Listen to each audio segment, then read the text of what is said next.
kasih untuk Bapak Ibu yang sudah bersedia untuk hadir pada kegiatan ini, di mana pada kesempatan ini saya akan menyampaikan diseminasi modul 14 budaya positif sebagai bentuk aksi nyata saya di sekolah. Baik Bapak Ibu, sebelum kepada materi yang akan saya sampaikan, di sini saya akan meminta bersepakat atau kesepakatan bersama untuk lancarnya kegiatan ini. Yang pertama yaitu tentang pemanfaatan dan saling berbagi waktu.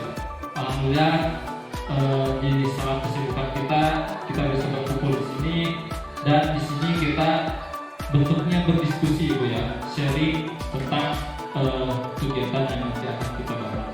Yang kedua, buka hati dan pikiran untuk sama-sama belajar. Jadi di sini juga saya belajar saling memberikan pendapat dari Bapak dan Ibu tentang kegiatan ini. Dan yang terakhir, silakan mengangkat tangan apabila dari Bapak Ibu ingin menanyakan atau menyampaikan sesuatu. Bisa disepakati Bapak Ibu? Ya. Baiklah, untuk memanfaatkan waktu, kita akan mulai kepada materi yang akan kita bahas. Di sini ada 6 materi yang akan kita bahas ya Bapak Ibu. Yang pertama yaitu tentang disiplin positif dan nilai-nilai kebajikan universal. Dan yang kedua yaitu tentang teori motivasi, hukuman dan penghargaan. Yang keempat yaitu tentang keyakinan kelas. Yang kelima tentang kebutuhan dasar manusia, dan yang terakhir tentang restitusi 5 posisi kontrol.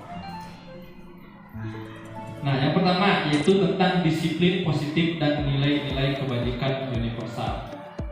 Nah, sebelum kita membahas kepada materinya, di sini saya ingin meminta Bapak Ibu untuk melakukan aktivitas yang seperti pada bacaan. Nah, silakan nanti di sini Bapak Ibu berposisi sebagai si A dan si B. Yang pertama, yang A itu melakukan kepalan tangan.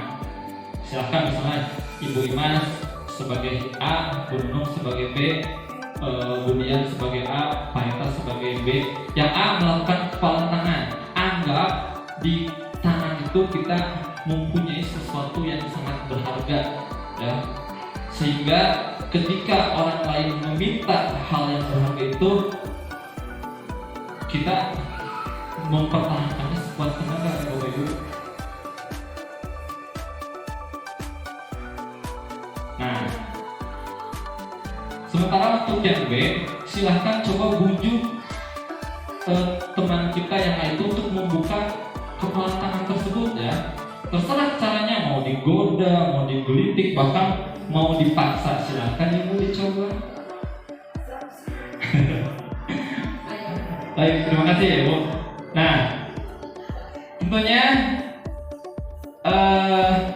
ada yang mau membuka dan tidak ada atau tidak mau untuk membuka kepalan tangan tersebut. Kenapa? Karena yang bisa mengontrol diri kita sendiri adalah ya kita. Ya, walaupun orang lain meminta dengan cara baik atau dengan cara membujuk, itu kembali lagi kepada kita ya, yang memiliki kontrol tersebut. Nah, perubahan paradigma teori kontrol atau pilihan ilusi kontrol. Nah, ilusi guru mengontrol murid maksudnya bagaimana? Jadi kita itu pada saat pembelajaran seakan-akan kita bisa mengontrol murid itu seperti apa, padahal tidak bisa ya Bu. Anak-anak itu ibarat seperti tanaman. Kalau misalnya tanaman tersebut jagung, tentunya buahnya jagung juga ya. Walaupun kita kontrol bagaimana cara memberikan pupuknya dan sebagainya, tetap si anak itu mempunyai kehendaknya sendiri. Seperti itu Bang Abi. Ilusi bahwa kritik dan membuat orang merasa bersalah dapat mematahkan karakter. Ilusi bahwa semua pemantau positif, efektif dan bermanfaat. Ilusi bahwa orang dewasa memiliki hak untuk memaksa. Itu teori kontrol atau teori pilihan.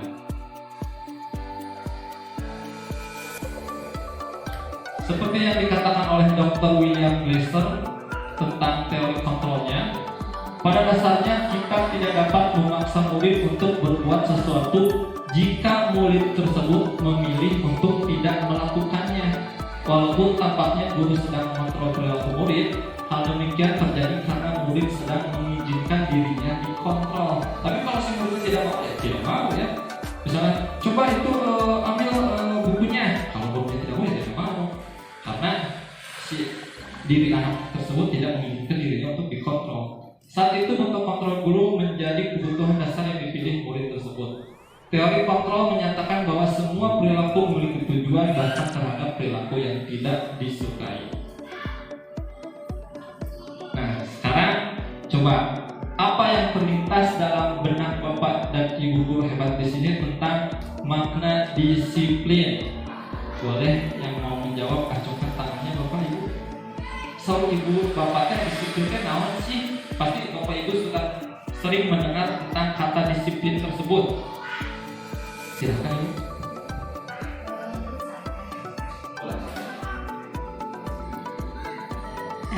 Ini menurut saya kata disiplin itu adalah mematuhi segala aturan yang sudah diterapkan. Contohnya di sekolah ada aturannya gitu. Anak-anak masuk jam 7, jadi anak-anak juga harus sebelum jam 7 itu harus sudah di sekolah. Terus dari segi pakaiannya juga gitu. Terus misalnya kalau misalnya disiplinnya tidak baik, ada sanksinya. Belajar semua guru. Terima kasih untuk Ibu, sangat bagus sekali jawabannya. Ya. Jadi disiplin itu ya Ibu, dalam budaya kita makna disiplin itu dimaknai sebagai sesuatu yang dilakukan seseorang pada orang lain untuk mendapatkan kepatuhan.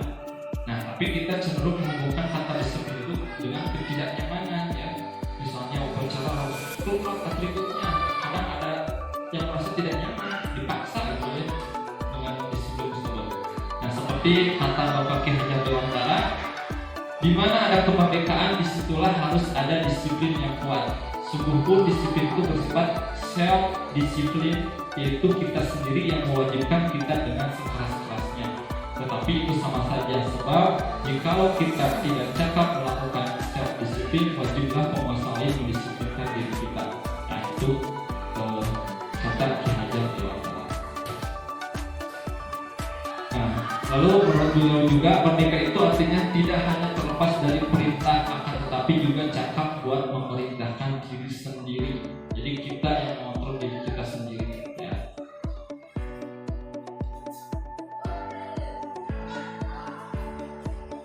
Next. Nah, selanjutnya yaitu ada nilai-nilai kebajikan, yaitu adalah sifat-sifat positif manusia yang merupakan tujuan mula yang ingin dicapai setiap individu. Ada apa saja nilai kebajikan itu Bapak Ibu? Salah satunya yaitu ada nilai profil pelajar Pancasila. Seperti mungkin Ibu Bapak pernah mendengar, dimensi dari profil pelajar Pancasila itu ada 6, ada beriman, bertakwa kepada Tuhan Yang Maha Esa, ya, berkeyakinan domba, gotong royong, kreatif, kritis dan mandiri. Ini salah satu nilai kebajikan universal. Sesungguhnya ada 6 yaitu yang nilai kebajikan universal itu. Yang pertama tadi profil pelajar Pancasila, yang kedua ada Ibo Primary Years Program atau PYP, di mana di sana di dalamnya ada toleransi, rasa hormat dan sebagainya. Yang ketiga ada 9 pilar karakter yang ada di sana. Yang keempat ada petunjuk seumur hidup dan sebagainya. Yang kelima ada The 7 Essential Features, dan yang keenam ada proyek nilai-nilai kebajikan. Nah, keenam tersebut disebut nilai-nilai kebajikan universal. Tapi yang dipelajari kita sekarang, yang sedang digalakkan sekarang, yaitu tentang profil pelajar Pancasila, di mana 6 dimensi tadi harus bisa diterapkan di lingkungan sekolah kita. Nah, untuk pembelajaran yang kedua atau metode yang kedua yaitu ada teori motivasi, hukuman dan penghargaan serta restitusi. Nah, ada dua unsur motivasi perilaku manusia, yaitu ada dari eksternal, dari luar, dan dari internal, ya Bu. Dari eksternal yaitu menghindari ketidaknyamanan atau hukuman. Satunya, dan yang selanjutnya adalah mendapatkan imbalan atau penghargaan dari orang lain.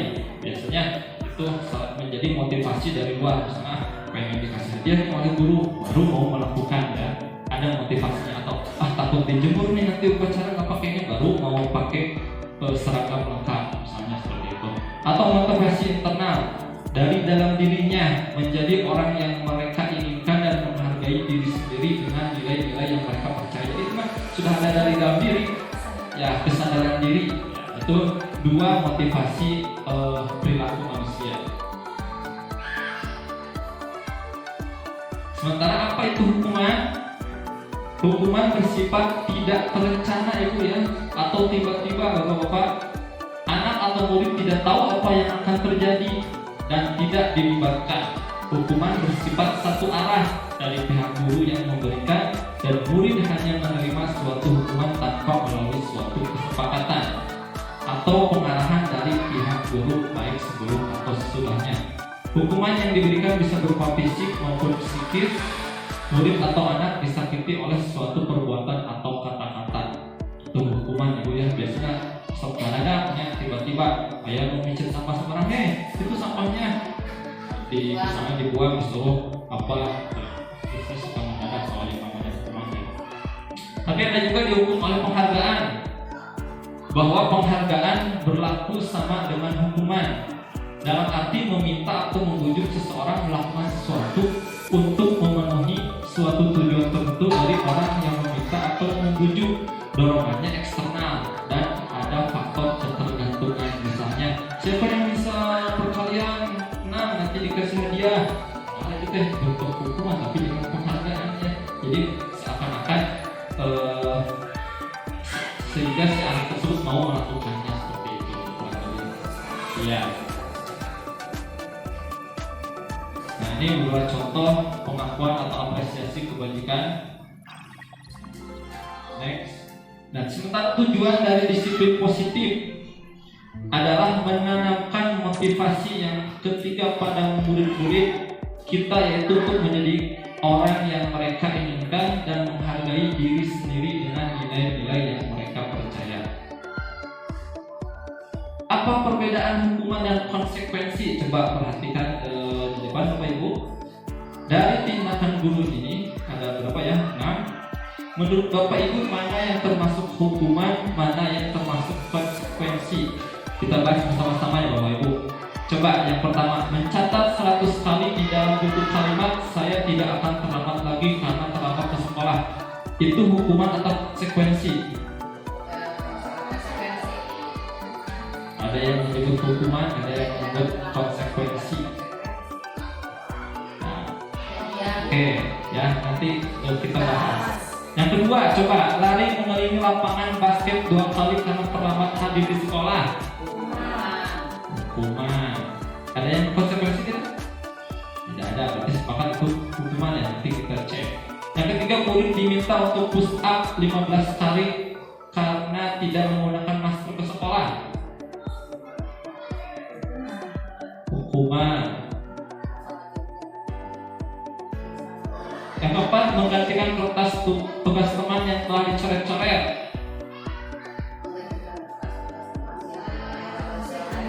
Konsekuensi hukuman.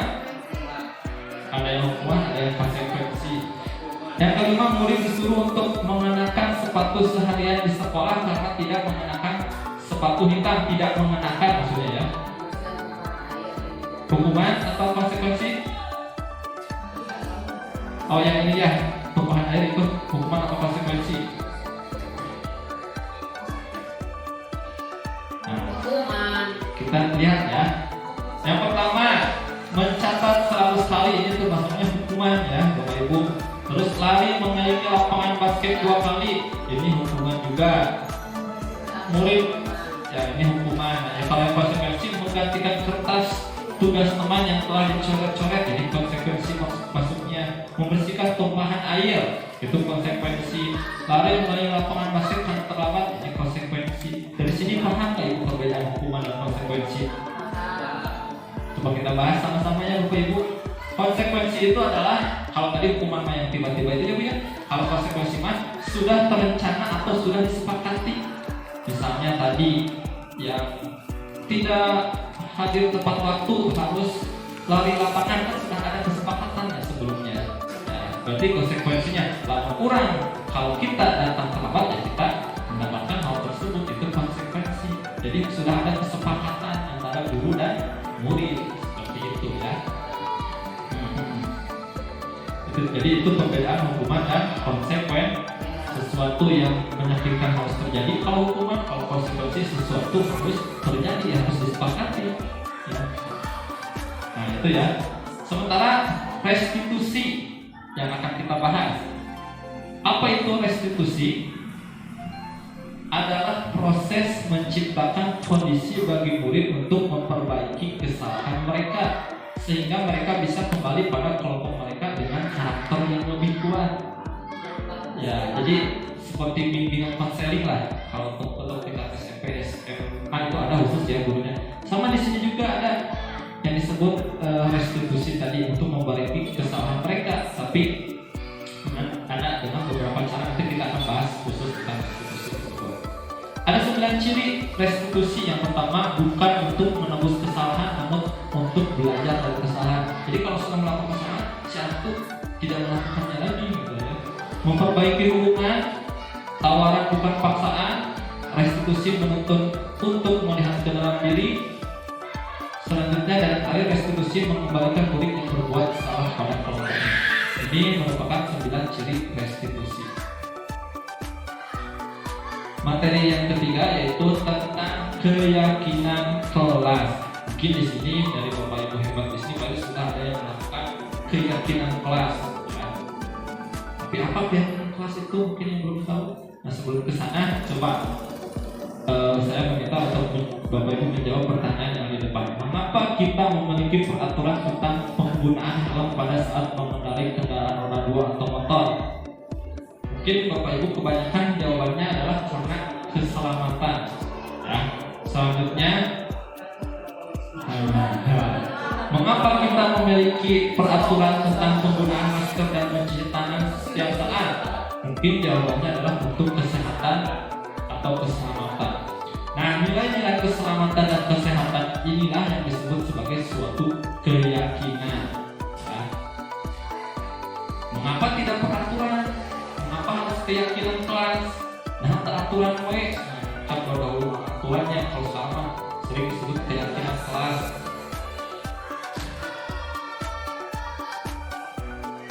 Perbedaan peraturan dan keyakinan kelas. Misalnya, selalu kembalikan buku pada tempatnya, ada aturan. Tapi kalau keyakinan kelas mah tanggung jawab, walaupun tidak ada aturan tertulisnya, tapi kita sudah punya keyakinan kelas atau keyakinan, itu merupakan suatu bentuk tanggung jawab. Seperti itu Ibu contohnya yang berbeda sama.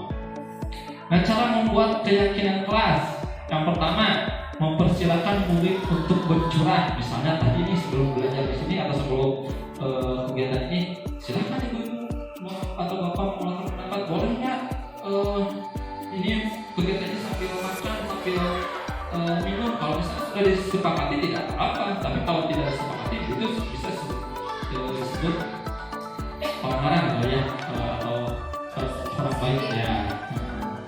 Mencatat semua masukan murid di papan tulis atau kertas kelas. Dicatat itunya. Kalau misalnya saya pernah melakukan itu, murid dikasih kertas yang ada lemnya itu satu-satu tulis, nanti ditempelkan di dinding seperti itu. Susunlah keyakinan kelas dengan mengganti kalimat negatif. Seperti apa? Misalnya, tidak boleh membuang sampah sembarangan. Nah, kata tidak itu negatif, hilangkan saja. Baiknya menjadi buanglah sampah pada tempatnya. Jadi usahakan tidak ada kalimat atau kata negatifnya.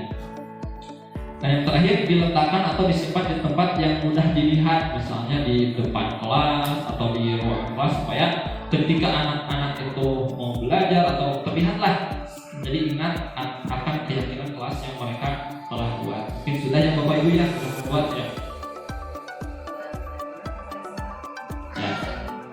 Yang keempat yaitu tentang kebutuhan dasar manusia dan dunia berkualitas. Nah, kita sebagai manusia pasti punya kebutuhan dasar. Coba apa saja yang ada tidak? Makan, minum, benar sekali. Nah, termasuk soal hati itu kebutuhan kita. Ya, beribadah, pasangan ya. Nah, kebutuhan dasar manusia adalah segala sesuatu yang kita lakukan untuk mendapatkan apa yang kita inginkan. Tadi sama lapar berarti kurang teh membutuhkan makan. Kita ingin makan. Seluruh tindakan yang kita lakukan memiliki tujuan tertentu dan semua usaha terbaik yang kita lakukan adalah dalam rangka agar kebutuhan dasar kita terpenuhi dengan baik. Nah, coba dibaca Ibu, ada sebuah cerita. Ibu Ambar, guru wali kelas 2A di SD Pelita Hati, sedang bingung menghadapi ulah salah satu murid di kelasnya, yaitu Doni. Beberapa anak di kelasnya itu datang kepada Ibu Ambar mengeluhkan kalau Doni sering meminta bekal siangnya, ya, tapi dengan cara memaksa. Jika Anda menghadapi situasi seperti Ibu Ambar, apa yang akan Ibu Bapak lakukan? Menurut Ibu Bapak, kira-kira apa alasan Doni melakukan hal tersebut? Apa dulu yang akan dilakukan dulu?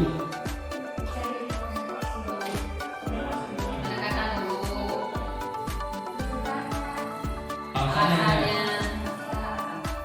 Baik, terima kasih. Nah, ada beberapa alasan ya terkait dengan kebutuhan dasar manusia. Yang pertama, mungkin Doni lapar dan orang tuanya tidak membawakannya bekal makan siang. Ini berhubungan dengan kebutuhan dasar manusia, yaitu bertahan hidup atau survival ya. Manusia kan atau makhluk hidup tidak bisa lepas dari makanan gitu ya. Jadi dengan segala cara mungkin baik buruk, sementara yang dilakukan Doni buruk dengan cara memaksa supaya ini yang melakukan hal tersebut ya. Yang kedua, dia merasa senang temannya jadi memperhatikan dia. Jadi ingin diperhatikan tapi dengan cara yang salah. Ini berhubungan dengan kebutuhan dasar manusia akan kasih sayang. Butuh kasih sayang sebenarnya atau love and belonging. Masalah kalau rasanya. Dan ingin rasa diterima. Dan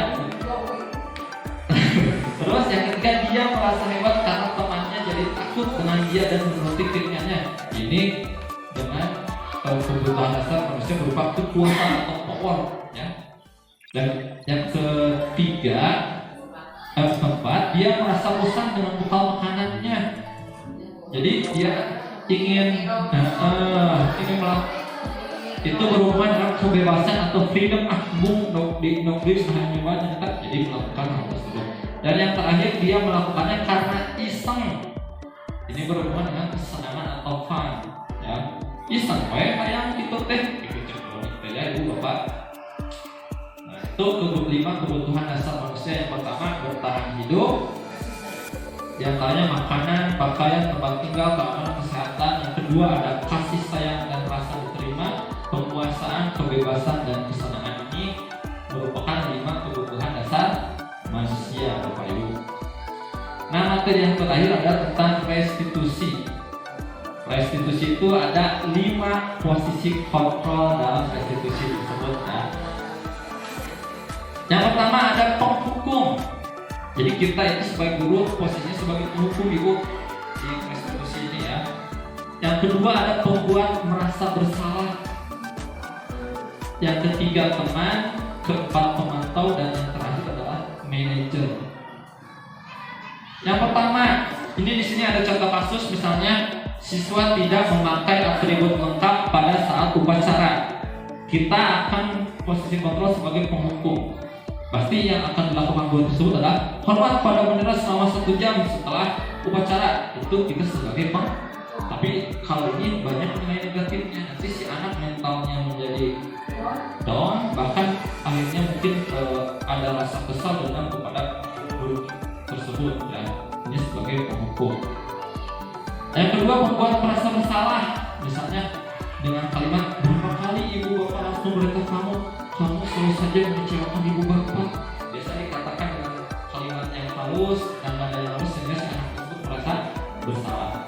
Dan yang ketiga, posisinya sebagai teman. Ayo dong ikut aturan sekolah tolong bantu ibu bapak ya sekali ini. Ya sudah, tidak apa-apa, lain kali jangan sampai bolos nilai. Tapi kalau ini ada nilai positif negatifnya ibu ya teman-teman itu. Karena kan tetap harus ada jarak antara guru dan murid. Dan yang keempat, sebagai pemantau, kamu sudah melanggar peraturan sekolah, kamu tahu konsekuensinya. Setelah upacara kamu bilang berikutnya dan jangan diulangi lagi. Dan yang terakhir, sebagai manajer ya, misalnya dengan apakah kamu tahu kesalahanmu, apa yang kamu lakukan, bagaimana memperbaikinya. Nah, dari kelima kontrol ini, yang paling baik itu sebagai posisi manajer, jadi tidak langsung menyalahkan anak dan ada solusinya ya untuk memperbaiki kesalahan tersebut. Ya. Nah, ada yang disebut segitiga restitusi ibu bapak. Apa saja? Yang pertama yaitu menanyakan keyakinan, menstabilkan identitas dan validasi tindakan yang salah. Ini yang disebut segitiga restitusi. Jadi tahapannya ketika ada masalah lakukan tahapan ini. Ya. Menstabilkan identitas tujuannya untuk membuat anak merasa gagal karena berbuat salah menjadi positif terhadap dirinya. Misalnya, kenapa kamu tidak membawa buku PR? Tanyakan dulu ya alasannya. Karena saya membantu ibu menjaga adik. Terus kita jawab, bagus perbuatan kamu menjaga adikku, tapi kamu kan punya tanggung jawab untuk membawa PR atau membacakan PR. Itu disebut menstabilkan identitas. Validasi kebutuhan, membantu murid mengenali atau kebutuhan dasar yang ingin dipenuhi ketika melakukan kesalahan tersebut. Apa yang dilanggar misalnya dari kejadian tersebut, misalnya melakukan pelanggaran saya kena kelas juga berupa tanggung jawab dan sebagainya misalnya. Terus menanyakan keyakinan, anak melihat kesalahannya dihubungkan dengan norma sosial dan nilai-nilai yang mendasari manusia berinteraksi dengan orang lain. Nah, ini misalnya contoh kalimat-kalimatnya tentang menstabilkan identitas, validasi tindakan yang salah, dan yang terakhir tentang menanyakan keyakinan. Nah, baik Bapak Ibu, itu seluruh materi dari awal sampai akhir sudah saya sampaikan. Nah, sebelum mengakhiri kegiatan ini, saya ingin melakukan refleksi. Ada 2 pertanyaan, silakan nanti Bapak Ibu tulis refleksi tentang kegiatan ini. Yang pertama yaitu hal baru apa yang mengubah paradigma saya yang saya dapatkan, atau boleh langsung lah siapa yang mau menyampaikan refleksi terkait kegiatan ini. Hal baru apa yang mengubah paradigma Bapak Ibu dan yang Bapak Ibu dapatkan dari pembelajaran atau dari kegiatan yang kita lakukan ini? Ya. Alhamdulillah ya, dengan adanya kegiatan ini sudah disini. Jadi mewakili teman-teman di sini, banyak hal-hal yang baru yang diterima, yang ringan saja, sepele kayak konsekuensi dengan hukuman. Kiranya hukuman dan konsekuensi itu sama ya. Ya betul ya teman-teman grup ya. Padahal ternyata beda kalau tadi diterapkan oleh Pak Hari itu, ternyata konsekuensi itu harus direncanakan, yang direncanakan aturan itu. Kalau hukuman tanpa direncanakan terjadi spontan itu. Jadi alhamdulillah tahu lah perbedaan antara itu diantaranya. Mungkin yang lain ada yang lebih oleh-oleh di sini, silakan Bu Epi, Bu Lita ada. Nyatanya itu banyaklah hal-hal yang menjadi oleh-oleh dari kegiatan ini. Terima kasih Pak Hari. Terima kasih untuk Ibu Dimas. Nah, mungkin Bapak Ibu itu saja yang bisa saya sampaikan. Sekali lagi di sini kita berdiskusi sharing ya. Mudah-mudahan di sini ada manfaatnya untuk kita semua. Sekali lagi terima kasih atas waktunya. Boleh tepuk tangan untuk kita Bapak Ibu. Sekian dari saya. Wabillahi taufiq wal hidayah. Wassalamualaikum warahmatullahi wabarakatuh.